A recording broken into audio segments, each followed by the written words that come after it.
Hello, welcome to the library. I don't think I've seen you around here before. Not to worry, I love a new face. Are you here for any kind of particular book? Okay, yeah, I can totally give you some recommendations. So are there any particular genres that you are interested in? Romance, action, fantasy, romantasy, book talk? Okay, I have a little eclectic pile to my side right here of books that I was just adding back into our system. I think I'm going to start with manga because that has been fairly popular recently. One of my personal favorites is Kami-sama Kiss. And of course with manga, it's different than Western books. They open from the opposite side.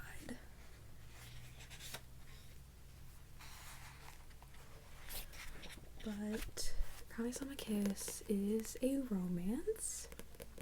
It is probably, there is an anime to it, and it's probably one of my favorite anime of all time. It's a huge comfort if I ever have a bad day. Kami Haji's got me. We also have a Tomoe figure behind me here. Yeah, being the head librarian certainly has its perks. But it follows this girl, Nanami, as she is thrust into the role of a land god in Japan. This follows the Shinto religion. This is Mizuki. You don't meet him right away, but he's like a snake familiar, and a familiar is someone who is like the assistant almost to a god, a servant to them. And this is Tomoe, the main love interest. He's a fox. He's a yokai fox. And I love him. But Kami-sama Kiss is again a romance that just follows Nanami and her love interests and her life throughout, I think, like the first year of her being a land god.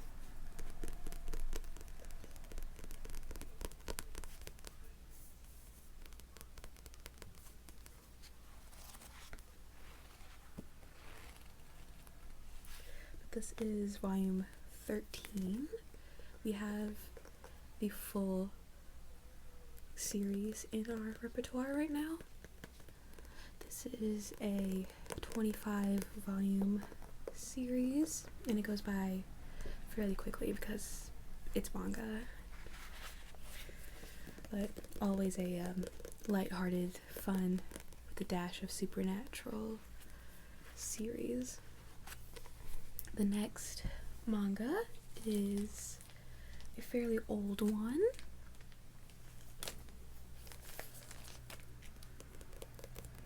Chibi Vampire. This is Chibi Vampire Bites. This is like an extra one-off fun little information book about the characters with some one-shots thrown in. The main series follows this girl, Karen, who is a 16-ish, I think, year-old vampire in Japan, who has this rare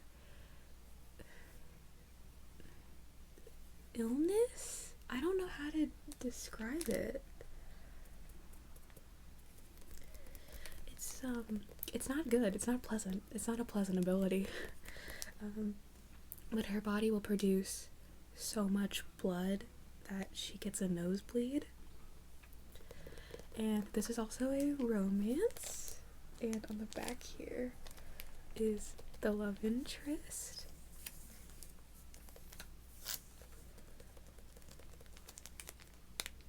His name is Usui. It's also a comedy, another supernatural one because of vampires. Again, we have most of the series here. This is an older one, like I said. This started back in October 2003, and I believe is out of print because it wasn't that popular when it initially ran.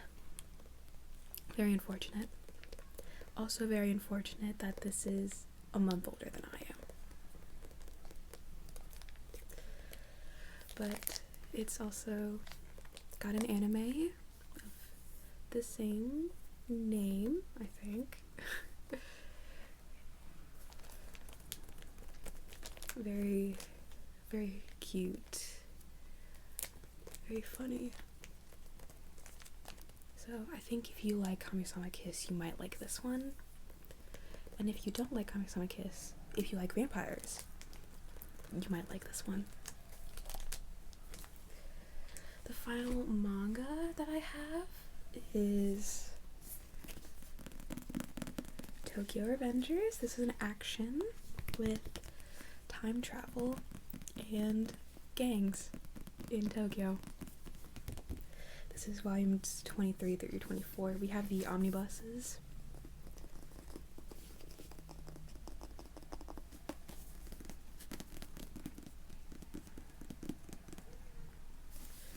And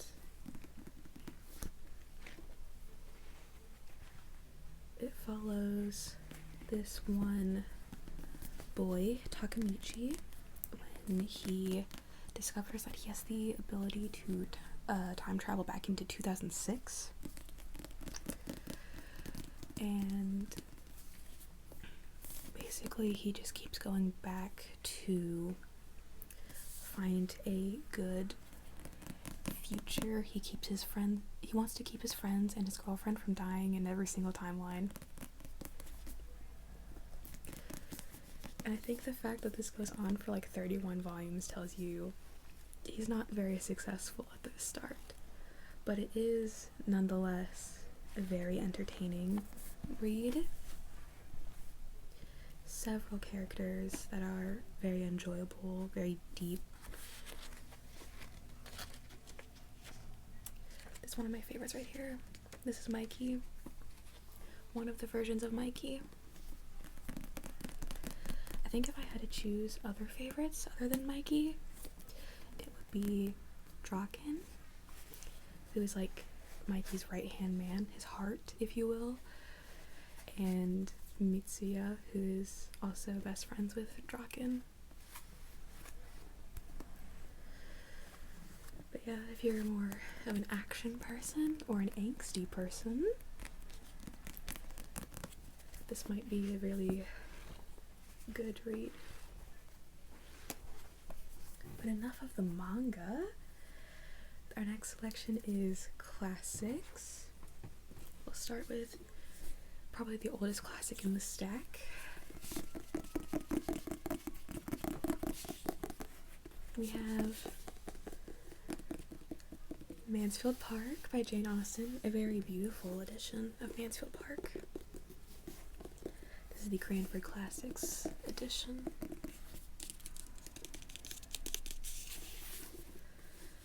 And I'm gonna be honest, I have not read Mansfield Park all the way through, but if it follows the same general flow that Jane Austen's books do, I assume there's a lot of talk of money and marriage, and I assume this ends with the main character finding a husband.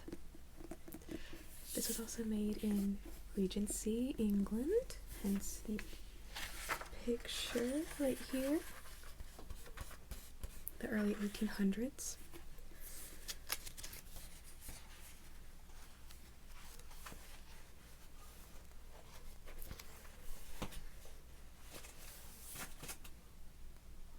So, like I said, a very beautiful edition right here of a classic. And most people love Jane Austen, so emphasis on most. I would recommend, if this is your first Austen, to read Pride and Prejudice first. You don't have to, but it's the most beginner friendly in my experience.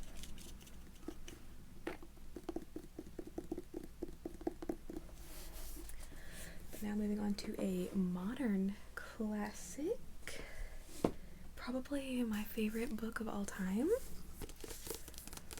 The Outsiders by S.E. Hinton. This is the special hardcover 50th anniversary edition. It's got stay gold on the back. The synopsis goes as follows. Ponyboy can count on his brothers and on his friends, but not on much else besides trouble with the Socias, a vicious gang of rich kids whose idea of a good time is beating up on greasers like Ponyboy. At least he knows what to expect until the night someone takes things too far. This also has a movie adaptation from 1983, which stars Matt Dillon and Patrick Swayze and Rob Lowe and Tom Cruise and Emilio Estevez, and several other names that might be familiar to you. But yeah, I truly love every version of The Outsiders. It's a beautiful read and very small, but also very angsty and action-filled. Now, we also have, if you have read The Outsiders and want to read something else by S.E. Hinton, we have all of her other books here. This is my personal copy, if you couldn't tell by the annotations. My personal copy of That Was Then, This Is Now. And this is in the same universe as The Outsiders, and it even mentions Ponyboy, the main character of The Outsiders.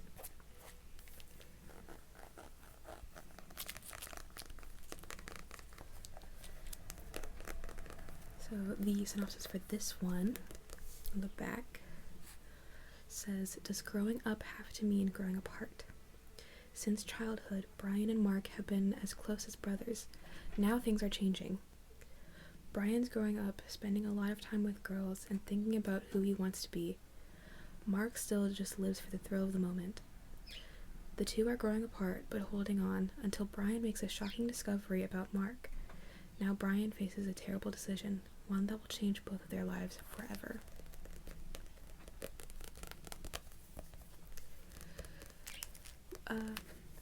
Again, this is my personal copy, but we have a copy of this in the back as well as Tex and Rumblefish and Taming the Star Runner, all by the wonderful S.E. Hinton herself. And again, these are all very small reads. All of these are under 200 pages. But the final book is also another one of my personal favorites and one of my own copies. Bridgerton. This is the second in the series. The Viscount Who Loved Me follows Anthony. Again, my personal copy. If you couldn't tell by all of the annotations that I've taken. This is another romance, of course. And this has a very popular show on Netflix. Although, if you have seen the show, none of these follow the books very well. Personally, I prefer the books.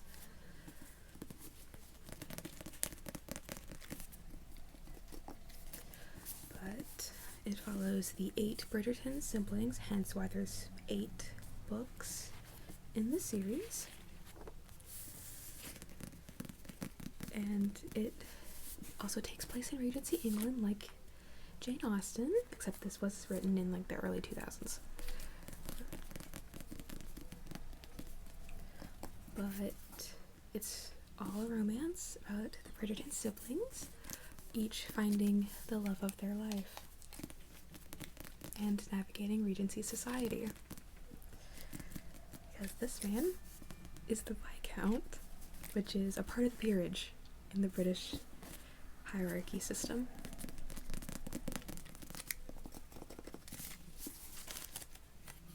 But yeah, I love the Bridgerton series. I love Anthony, he's my favorite. And we have all of these in the back. So, I suppose I will just leave you to these books, or I can show you to the back for the ones that we don't currently have available right up front, like Bridgerton and some of the S.E. Hinton stuff. And you can come back when you wish to check one out if you do. Thanks for coming in. Enjoy the books.